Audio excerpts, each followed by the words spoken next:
tim saya kemarin Ya? itu memenangkan 3 kategori. Kategori apa aja itu? Itu yang pertama First Best Video Innovation, Ya? terus First Best Presentation, jadi presentasi kita juara 1. Kemudian Second Best Innovation, untuk inovasi kita juara 2.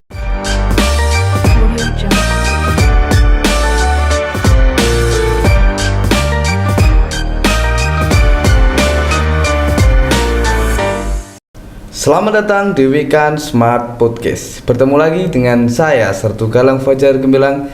Dan kali ini kita kedatangan tamu yang cantik. Siapakah dia? Mari kita sambut Sertu Rena Agustin.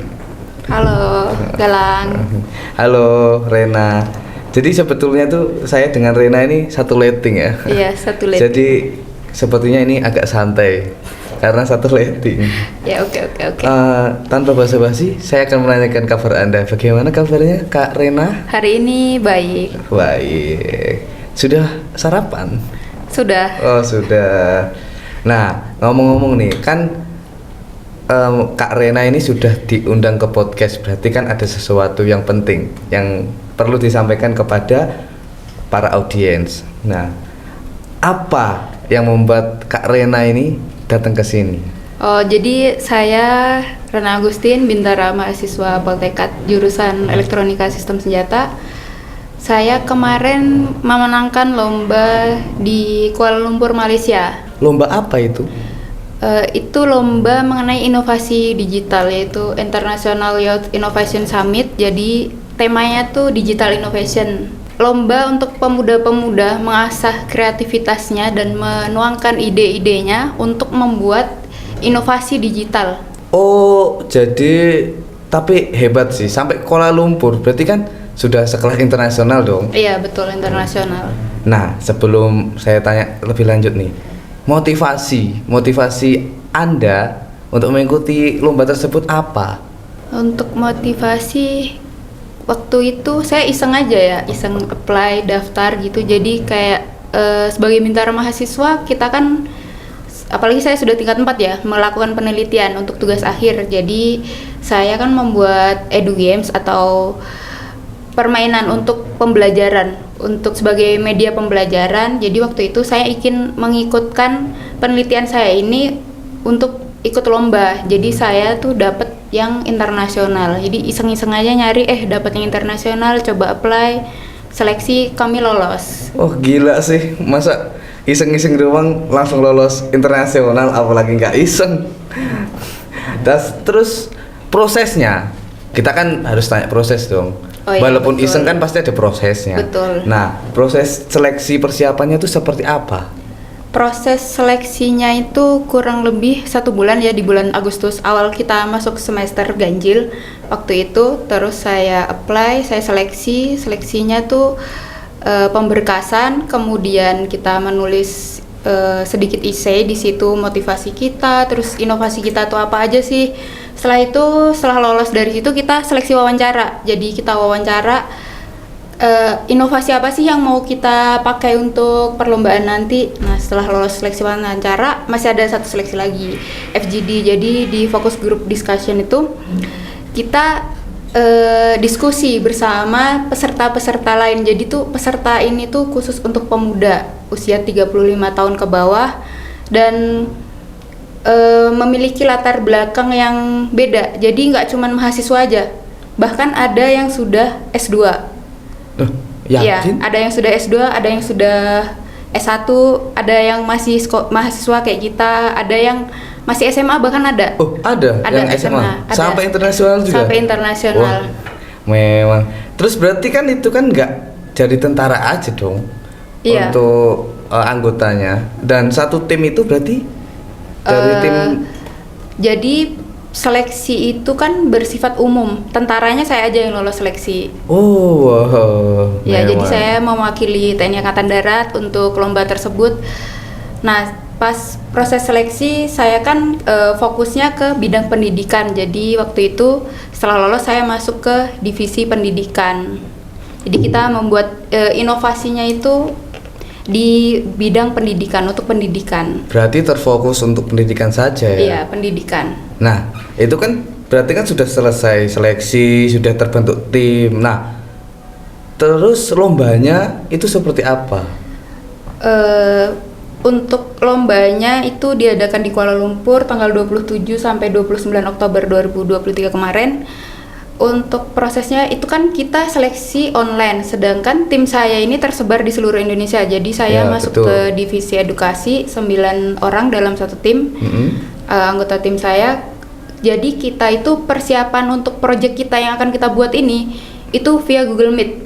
Jadi selama kurang lebih 7 minggu kami persiapan hanya melalui Google Meet, membuat aplikasinya, UI UX-nya, kemudian membuat tulisannya.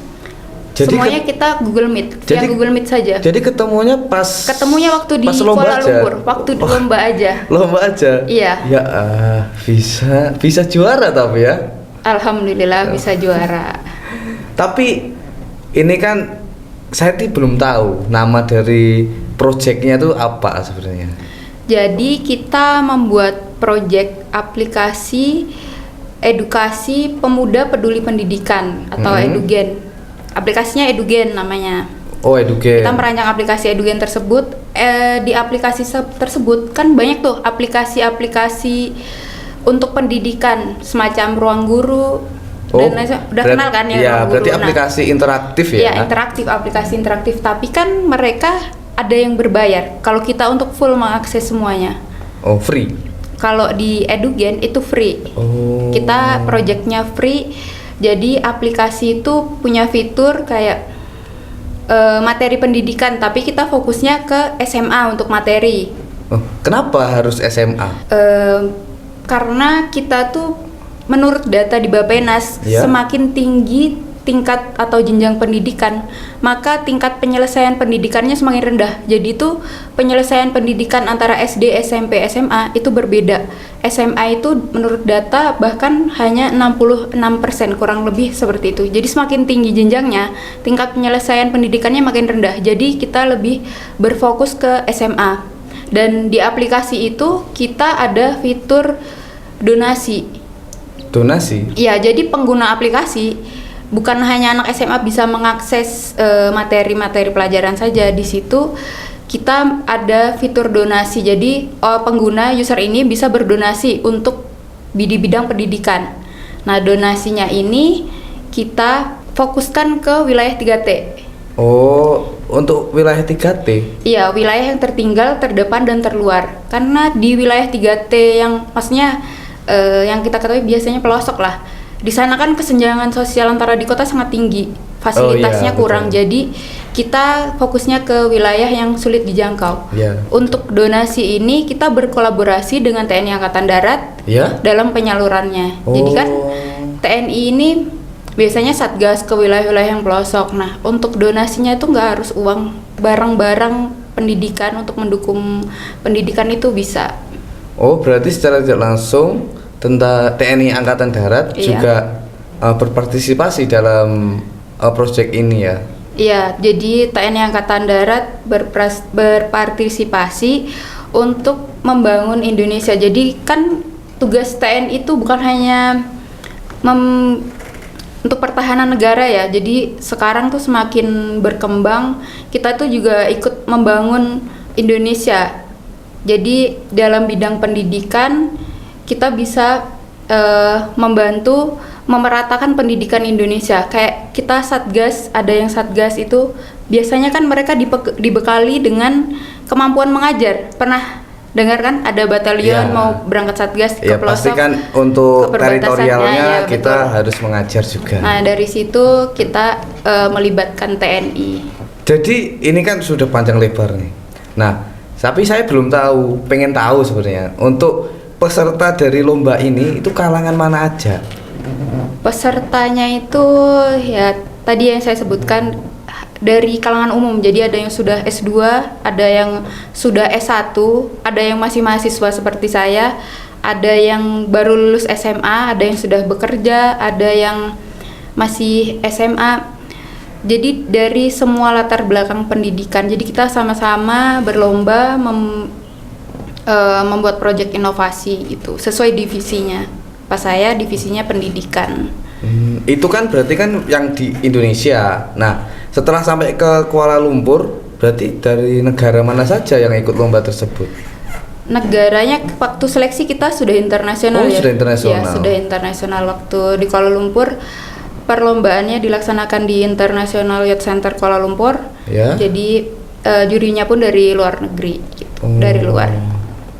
Berarti untuk lombanya itu sudah langsung internasional, seleksinya pun internasional. Iya, betul.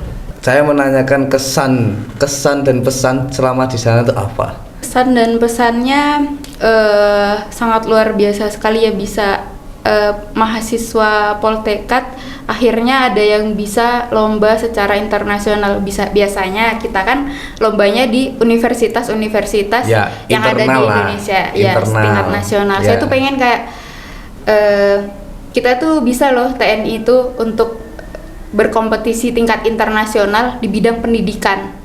Ya, betul. Jadi semoga bisa memotivasi rekan-rekan bintara mahasiswa lainnya. Kita tuh bisa menunjukkan bahwa Poltekkad ini mampu berkompetisi bahkan di kancah internasional.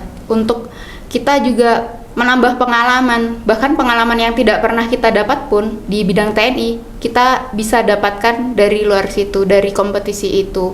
Pengalamannya sangat banyak sekali,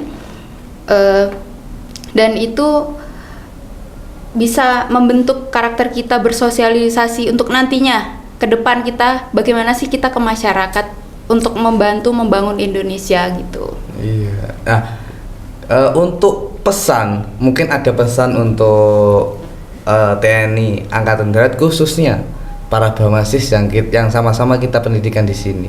Untuk pesan untuk bintara mahasiswa itu kita harus tetap semangat. Sebenarnya kita itu bisa berkompetisi di tingkat nasional maupun internasional. Kita harus tetap berusaha di bidang apapun untuk membanggakan Angkatan Darat dan Indonesia. Wih, sayang. Itu kata-kata mutiara sepertinya. Tapi berarti kita harus, jujur sih saya termotivasi. Mungkin nantinya saya akan sering-sering berkomunikasi dengan Rena untuk nantinya saya biar bisa ikut ke lomba ke internasional juga. Oh iya, boleh. Dan tim saya kemarin itu memenangkan 3 kategori. Kategori apa aja itu? Itu yang pertama First Best Video Innovation. Ya. Terus First Best Presentation, jadi presentasi kita juara 1. Kemudian Second Best Innovation, untuk inovasi kita juara 2. Gila sih, memang berarti tidak kaleng-kaleng lah ya sampai sana internasional. Betul. Mendapat 3 juara. Nah, iya. Mungkin untuk hari ini sekian.